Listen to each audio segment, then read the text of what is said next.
España bate récord de contagios COVID con 39.000 casos en las últimas 24 horas. Hoy en la Interterritorial, el Gobierno ha instado a las consejerías de Sanidad a actuar con firmeza, porque vienen semanas muy duras. Comenzamos.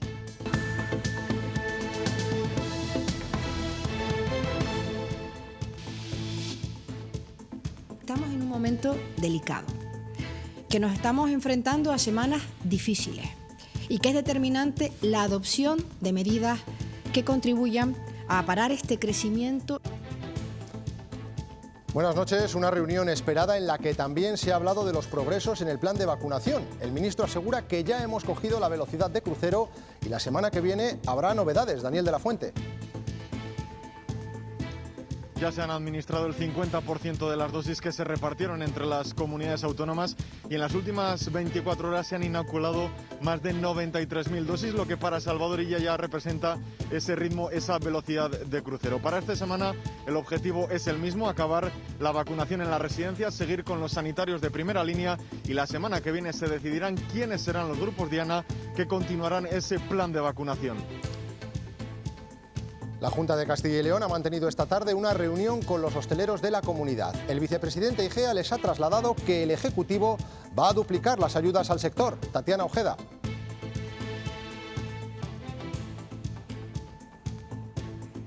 Sí, actualmente se han destinado 20 millones de euros a la hostelería de Castilla y León por parte de la Junta y hoy el vicepresidente Francisco Igea ha anunciado que se destinará una ayuda extra para duplicar esta cantidad.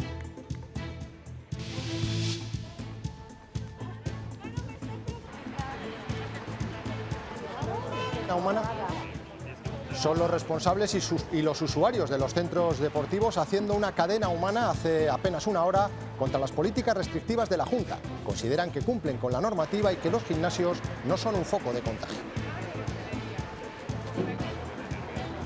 Las fake news o las noticias falsas se multiplican durante la pandemia. Las redes sociales son el vehículo perfecto para su expansión, para hacerse virales. Los autores se esconden tras perfiles falsos y un vacío legal hace complicadas las sanciones.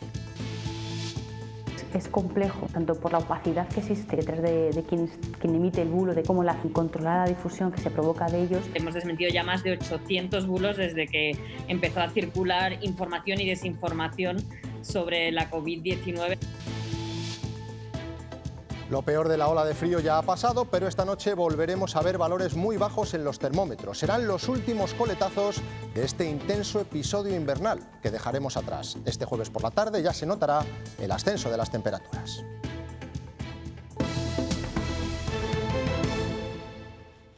España registra el peor dato de contagios de la pandemia, 38.869 nuevos casos. Por comparar, es como si la ciudad de Soria entera hubiese dado positivo.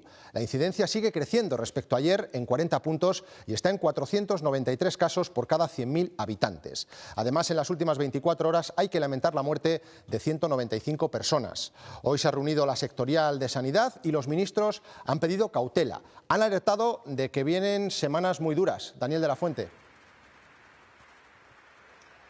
Tanto Darias como Illa coinciden en que nos queda un mes de enero complicado con una tendencia al alza que se mantendrá y que se refleja en los datos. Sube la positividad, sube la incidencia y suben también esos contagios y lo seguirán haciendo en las próximas semanas. De hecho, Salvadorilla ha señalado que esa tasa de contagios está acelerándose con respecto a la segunda ola. Sin embargo, pese a todo, siguen confiando en las medidas que ya han tomado las comunidades autónomas y en las medidas que tomarán algunas de ellas en las próximas semanas para derrotar al virus.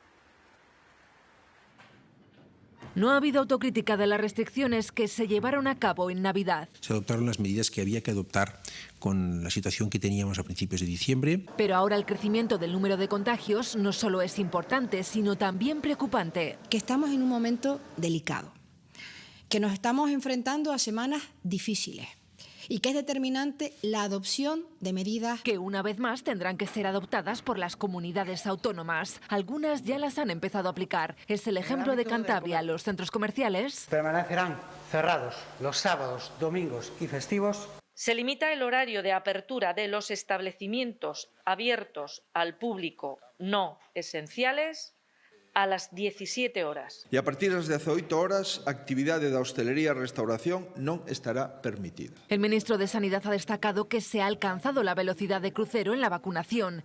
En las últimas 24 horas se han administrado 93.000 dosis. Esta semana el objetivo sigue siendo, y se va a cumplir, la administración de la primera dosis a todas las residencias de personas mayores, ¿no? Y así está administrando también al personal sanitario de primera línea. La semana que viene se decidirá cuáles serán los próximos grupos de población que serán vacunados. La incidencia acumulada se dispara en Extremadura, Andalucía y Madrid. El presidente de Extremadura afirma que su comunidad se ha convertido en el Wuhan español. Allí la incidencia acumulada alcanza los 1.131 casos. La Comunidad de Madrid no mejora sus datos y acumula una incidencia de 627. Y Andalucía está siendo incapaz de frenar los contagios. En las últimas 24 horas se han notificado 6.882 positivos. Los países de nuestro entorno se protegen cada vez más ante el avance de la tercera ola. Portugal, Países Bajos y Reino Unido ya se encuentran en confinamientos domiciliarios estrictos, como los de la pasada primavera. Otros, como Italia y Alemania, han cerrado todos los comercios no esenciales y han impuesto fuertes limitaciones a la movilidad. En Francia se ha clausurado la hostelería y el ocio y se ha establecido un toque de queda nacional.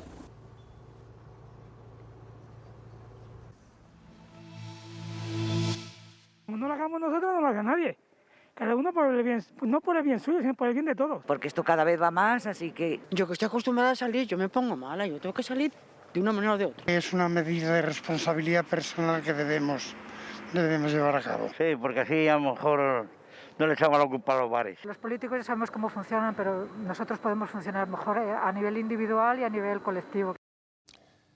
Son las valoraciones de los castellanos y leoneses ante esta situación. La velocidad de contagio no tiene freno en esta tercera ola. Los datos de esta semana nos dejan otro triste récord. Hoy son 2.186 nuevos casos. Desde el último miércoles del año, los positivos se han cuadriplicado y quedan muy lejos los 142 positivos del primer miércoles del pasado mes de diciembre. Estamos pagando los excesos de haber salvado una Navidad que muchísimos expertos ya hemos dicho en varias ocasiones que no se tendría que haber salvado y que no era el momento de juntar a todas las familias, mucho menos a las personas mayores. Ahora estamos viendo esos efectos. Me abres y caigo, me cierras y me mantengo en lo que estoy cerrado, de manera que hay poca confianza de que con estas medidas otra vez volvamos a tener resultados. Hacer un cierre fuerte que evite que el virus tenga la oportunidad de propagarse, pero que sea muy contundente. De esa manera, en mi opinión, acabaríamos mucho antes con el problema. El Gobierno nacional, lo hemos visto hoy también en la interterritorial, continúa descartando la opción del confinamiento domiciliario, mientras los ejecutivos autonómicos no tienen herramientas para decretarlos. Sí que tienen margen para endurecer otras medidas como las que ya están en vigor. Después de que el Gobierno lo haya vuelto a descartar, en esos momentos no contemplamos ninguna medida adicional de confinamiento domiciliario. A la Junta solo le queda apelar a la responsabilidad individual. Hay que salir de casa solo para lo imprescindible. Pero más allá del confinamiento, lo cierto es que el Gobierno regional, con el estado de alarma actual, aún tiene margen para endurecer las medidas. Si quisiera, para frenar la tercera ola de contagios, podría ampliar el toque de queda de las 6 a las 7 de la mañana, cerrar perimetralmente las provincias o reducir el número de personas que pueden reunirse y pasar de las 6 actuales a, por ejemplo, las 3 que impuso en noviembre en Burgos. Llegado el caso, hay otras restricciones que ya han puesto en marcha algunas comunidades, como reducir las reuniones privadas solo a convivientes, limitar el horario de los establecimientos no esenciales que siguen abiertos o volver a cerrar las residencias de mayores a las visitas y todos los centros cívicos, culturales y deportivos. Incluso se podría prohibir el transporte público en las ciudades y, de forma puntual, suspender la actividad escolar. Pero son solo posibles limitaciones, porque de momento ninguna de ellas parece estar sobre la mesa de la Junta. Los datos preocupan y empieza a llamarnos la atención el cambio de tendencia. Por ejemplo, que la edad de la mayoría de los infectados por el virus oscila ahora entre los 20 y los 39 años. Aumenta la presión hospitalaria, hasta el punto de que crecen también los pacientes que van al hospital y entran directamente en cuidados intensivos. De acuerdo al último dato disponible, en las unidades de críticos de Castilla y León hay 146 pacientes COVID. La presión hospitalaria crece por momentos. Estamos francamente preocupados. El crecimiento se está produciendo muy rápido, y en muy pocos días. El hospital de Soria, no obstante, espera no tener que tomar medidas excepcionales como sí hizo en la primera ola. Que no lleguemos a esa situación y no tengamos que extender la UCI. A los pacientes COVID se suman los ingresos por otras patologías, un agravante añadido en esta tercera ola. Tenemos ingresados cerca de 318 pacientes de distintas patologías y entonces pues eso no podemos dejarlo. El Hospital de Palencia tiene ahora 70 pacientes ingresados en planta por coronavirus y 18 en la UCI. Segovia enfrenta un problema idéntico que incidirá en sus quirófanos.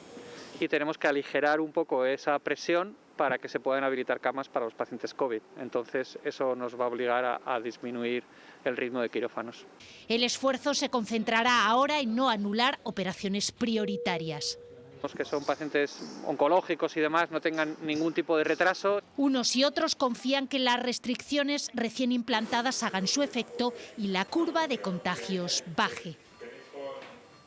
El 12 de marzo, Castilla y León notificó su primer fallecido por COVID. Hoy esa cifra ha ascendido hasta los 8.356. Los registros más altos se muestran en León, Palencia, Segovia y Zamora, que superan todas ellas el millar de muertos a causa de este virus. El exceso de defunciones supone un 29% más de óbitos respecto al año 2019. Más de 17.000 personas han fallecido desde ayer por coronavirus en todo el mundo, la cifra más alta en una jornada, en la que además se han detectado, como vamos a ver, 700.000 nuevos contagios. Es especialmente preocupante en Estados Unidos, con 4.500 muertes en un solo día. También lo es en Alemania, donde se vuelven a superar los 1.000 fallecidos diarios.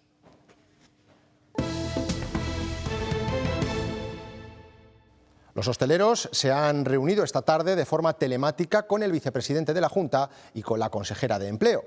El Gobierno regional les ha trasladado que va a dedicar otros 20 millones de euros a las ayudas que recibe el sector. Francisco Igea les ha pedido comprensión ante las medidas restrictivas. Tatiana Ojeda.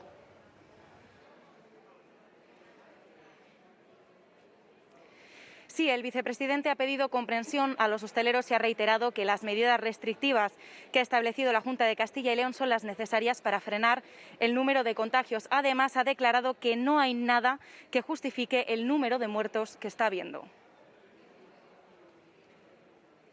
De 20 millones en ayudas directas, otros 20 millones que estamos anunciándoles hoy de otro nuevo plan también de ayudas directas al sector. No hay nada que compense las vidas humanas que están en riesgo. Bien, como les estamos diciendo, importante reunión, la que se ha llevado a cabo hace tan solo unos minutos y que ha finalizado ya, entre el vicepresidente de la Junta, la consejera de Empleo y los hosteleros. Hemos querido conocer sobre el terreno cómo se enfrentan los hosteleros a esta situación, cuánto les cuesta tener sus negocios cerrados y cómo pueden sobrevivir. Como muestra, un restaurante. La factura media de gastos mensuales es de 5.500 euros para un local de 150 metros cuadrados. Factura para la que no hay ingresos mientras el negocio está cerrado.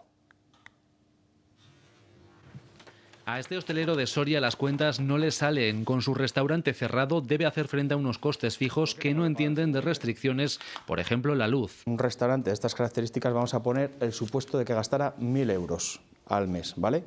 Pues solo el contrato son 500, ¿vale? A mayores esos 500 no nos dejan tocar la tarifa. Lo mismo ocurre con el gas y los seguros. A ello hay que añadir el IBI y la hipoteca o el alquiler. Cada vez que nos abren y nos cierran, es un coste económico para todos los sectores de hostelería brutal. Unos gastos difíciles de afrontar con el único ingreso que perciben los autónomos. Nos quitan la cuota de autónomo y nos pagan a razón de autónomos. O sea, 600 euros.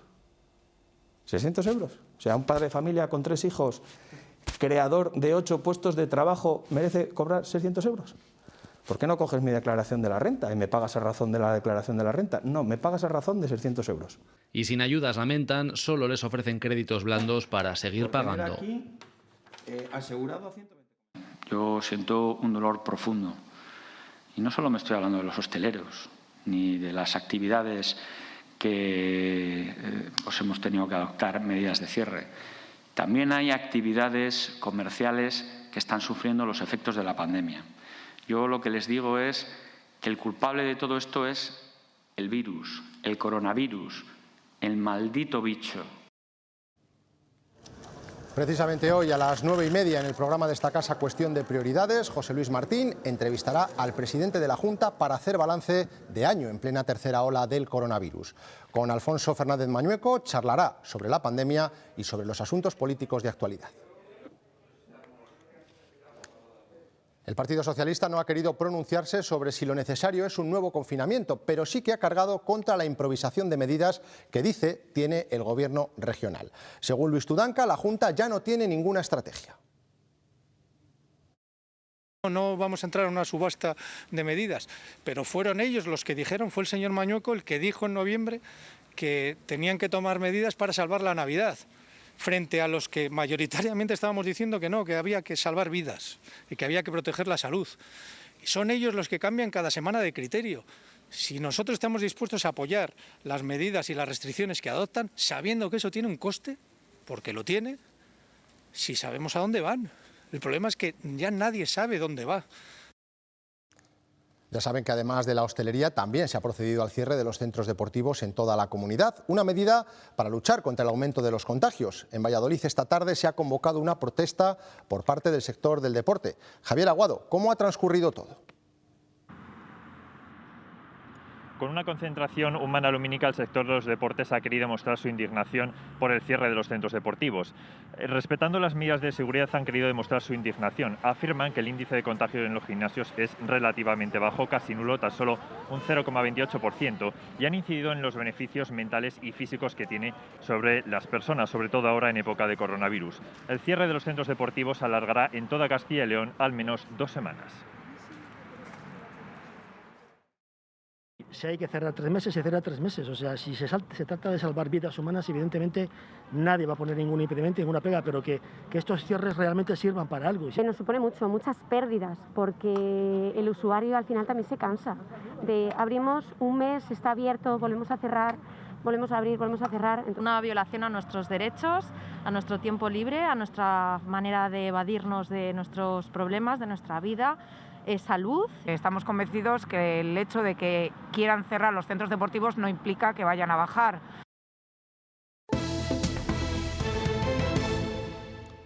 La vacunación en Castilla y León recupera la marcha que perdió al inicio de semana. Ya se han puesto el 63% de las vacunas que se han recibido. Esas 76.740 dosis han servido para empezar a inmunizar a más de 48.000 personas. Un día más Segovia sigue a la cola de la vacunación, aunque hoy el gerente ha indicado que el martes 19 será el día en el que finalicen la administración de la primera dosis en las residencias. Confían en que esta semana pueda agilizarse la campaña, ya que hasta ahora solo trabajan 2 días a la semana. Carlota Muro.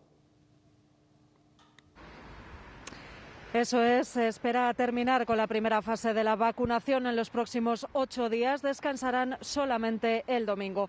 Así se completaría, como decís, para el próximo 19 de enero esta primera fase, vacunando en total a 3.600 personas entre residentes y trabajadores de residencias. Si el lunes, al parecer, se pusieron solamente 2 vacunas, ayer ya fueron 408. Aún así, Segovia sigue siendo la provincia de nuestra comunidad con menos vacunas puestas. No llega ni al 40% de las vacunas recibidas. Precisamente sobre esta polémica hablaba hoy el gerente de Asistencia Sanitaria de Segovia, Jorge Elizaga.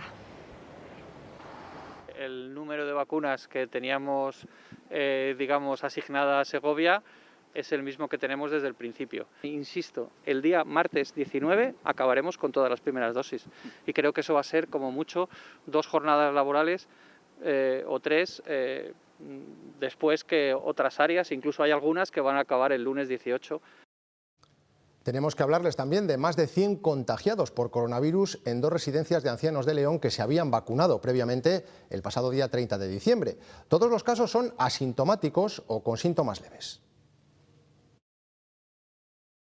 Los brotes afectan a 2 residencias de ancianos. Esta, que ven a mis espaldas, en la localidad de Villaobispo de las Regueras, muy cerca de la capital leonesa, y otra en el área de salud de Astorga. En total son 103 los residentes y trabajadores afectados, 66 aquí en León y 37 en Astorga. Un hecho que se hayan contagiado 12 días después de haber recibido la primera dosis de la vacuna de Pfizer, que no sorprende a las autoridades sanitarias porque entra dentro de lo posible, ya que la inmunidad no se alcanza hasta transcurridos 7 o 10 días después de haber recibido la segunda dosis de esa vacuna. ¿Cómo han detectado estos brotes? Bueno, pues lo han hecho gracias a los cribados que se realizan periódicamente en todas las residencias, aunque hayan recibido ya la primera dosis de la vacuna contra la COVID-19. La primera explicación a lo ocurrido en las residencias de León está clara. Ninguna vacuna es efectiva desde el primer momento. La primera vacuna puede proteger aproximadamente entre más o menos un 50% y que esas tasas de eficacia de hasta el 95-96% llegan con la segunda vacuna que se administra 21 días después de la primera. Y esta eficacia está demostrada a la semana de la segunda vacuna. Aún así, todo indica que los residentes se pudieron contagiar antes de haber sido vacunados. Porque aunque se hubieran infectado al día siguiente de vacunarse, un día más tarde no dan positivo, o sea que el virus requiere un par de días para dar la cara. Los expertos piden diferenciar entre tener una PCR positiva y desarrollar la enfermedad. Que una persona puede tener el virus pero no desarrolle la enfermedad o que desarrolle las formas más leves de la misma. Por tanto, todos estos brotes que está habiendo en las residencias será muy interesante seguirlos con el tiempo. Un seguimiento de al menos 2 o 3 meses, el tiempo que se recomienda retrasar la segunda dosis. Las personas que den positivo para el virus después de haber recibido la primera vacuna no vuelva a vacunarse, no se ponga la segunda dosis, al menos hasta pasados 90 días, ver cómo evoluciona la infección. Los virólogos advierten de más casos como este por la alta tasa de infección. Y ya conocemos el resultado de los cribados por pruebas PCR que se han hecho en los colegios mayores de la Universidad de Salamanca. En 300 test realizados se han registrado 13 positivos. Los contagiados no están relacionados entre sí y desde anoche permanecen aislados, según fuentes de la universidad, en sus habitaciones.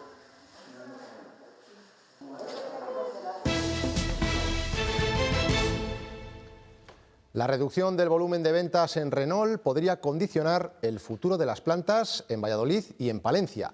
De momento el año ha arrancado con reducción de plantilla y con mucha preocupación por lo que pueda pasar mañana, cuando se anuncie la estrategia mundial. Comienza el año con los recortes ya anunciados y con incertidumbre en las factorías de Renault en la comunidad de Castilla y León, recortes que van a afectar directamente a motores en Valladolid, pero también a esta planta, la de Villamuriel de Cerrato en la provincia de Palencia, que desde hoy trabaja con medio turno menos. Son en total 300 trabajadores a restar, 200 de ellos son eventuales y 100 más serán trasladados a Valladolid.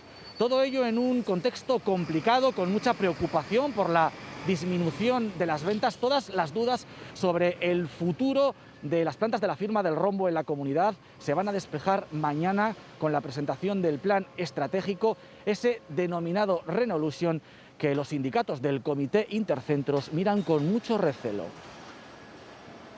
CGT no vamos a admitir más destrucción de empleo, no vamos a admitir más pérdida de derechos laborales ni rebajas salariales. Entonces, bueno, en función de lo que mañana explique el CEO, CGT decidiremos cuál va a ser nuestra línea de acción.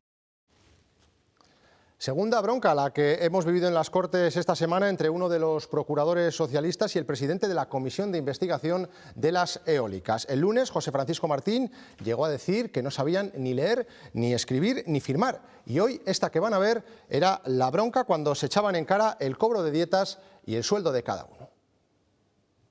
A mí no me va a mandar usted callar. Ahora le doy la palabra, pero desde luego vamos a hablar. Cállese que estoy hablando yo. No me va a mandar callar usted nunca. No me daba cuenta que lo importante son las dietas para los representantes de Ciudadanos y del Partido Popular. Le reto a saber qué es lo que cobra usted por hacer lo que hace y que realmente los ciudadanos de Castilla y León sepan perfectamente lo que está ganando usted por venir a esta comisión y decir improperios y faltando respeto a todos los que estamos aquí. Le reto, usted, me lo va a decir usted que cobra 25 veces más que cobramos de ninguno que estamos aquí. Y en el Partido Popular les tenemos que hablar de nuevo enfrentamiento entre la Dirección Nacional y el partido en Castilla y León. El episodio se remonta al pasado verano, cuando Génova destituyó como gerente del PP en Castilla y León a Pedro Viñarás por haber cumplido ya 65 años, y lo hizo de una forma no muy cordial. El aludido recurrió y el partido pactó con él una indemnización de 70.000 euros. Hace unas semanas se conocía que Viñarás había sido contratado por el Grupo Popular en las Cortes de Castilla y León con un salario de más de 5.000 euros. Génova ha abierto un expediente de información para ver cómo actúa, un expediente contra el propio Alfonso Fernández Mañueco, que así respondía esta mañana. No tengo conocimiento alguno. Por supuesto, estoy a disposición para dar las explicaciones que consideren pertinentes. Tomé personalmente la decisión, soy el único responsable de esa decisión. Lo hice porque legalmente puedo hacerlo. Lo hice porque Pedro Viñarás es una persona que tiene a sus espaldas el mayor número de victorias por mayorías absolutas de la historia del Partido Popular. Es una persona que tiene que estar a mi lado por la experiencia política y por su ética y honradez intachable. El Gobierno central no va a nacionalizar ninguna empresa energética, como pedía Podemos. El ministro José Luis Ábalos lo ha negado de forma rotunda al volver a surgir esta propuesta por las últimas subidas de la luz. Ya le digo que no, que eso no está en la agenda del Gobierno, así de concreto. El Congreso ha rechazado tramitar una comisión de investigación sobre el presunto uso de tarjetas opacas por parte del rey emérito. Partido Socialista, Partido Popular y Vox han frenado esta iniciativa de Unidas Podemos. La formación morada ha reaccionado airada contra los socialistas. La secretaria de Estado de la Agenda 2030, Ione Belarra, les ha acusado de alinearse con la derecha y con los ultras. Margarita Robles ya le ha contestado. No tengo tiempo a leer tuits, respeto siempre las opiniones particulares de todo el mundo. Creo que la señora Belarra es secretaria de Estado y lo que sí que es importante es que con la vicepresidencia segunda podamos trabajar conjuntamente en lo que de verdad importa a los ciudadanos. Por su parte, el rey Felipe VI ha retomado su agenda de trabajo, que se había suspendido por culpa del temporal. Su primer mensaje ha sido precisamente de solidaridad para todas aquellas personas que se han visto seriamente afectadas por la borrasca. Trasladar nuestra cercanía, nuestro apoyo a todos los que han sufrido pérdidas y se han visto seriamente afectados por este temporal, especialmente a las familias de los que desgraciadamente han fallecido. Además, deseamos agradecer muy especialmente y felicitar a los hombres y mujeres de nuestros servicios de emergencia nacionales, de comunidades autónomas y municipales. Salimos de España. El Congreso de Estados Unidos está debatiendo el comienzo del juicio político contra Donald Trump por alentar el asalto al Capitolio, aunque el impeachment no tendrá lugar hasta dentro de unas semanas. Y esta es la imagen de los pasillos del edificio con la que se trata de impedir que vuelva a ocurrir algo como el 6 de enero. Centenares de militares de la Guardia Nacional se han apostado dentro del Capitolio para protegerlo. Muchos incluso han tenido hasta que dormir en el interior. Internet es una herramienta infinita de información, pero no todas las noticias que se publican en la red están contrastadas. Muchas incluso salen a la luz a sabiendas de que son falsas, se hacen virales y llegan con facilidad a los usuarios. Son las llamadas fake news. Con la pandemia se han incrementado. Es difícil identificar a los autores que se esconden en el anonimato de las redes sociales. Tampoco existe una pena o sanción específica para estas malas prácticas.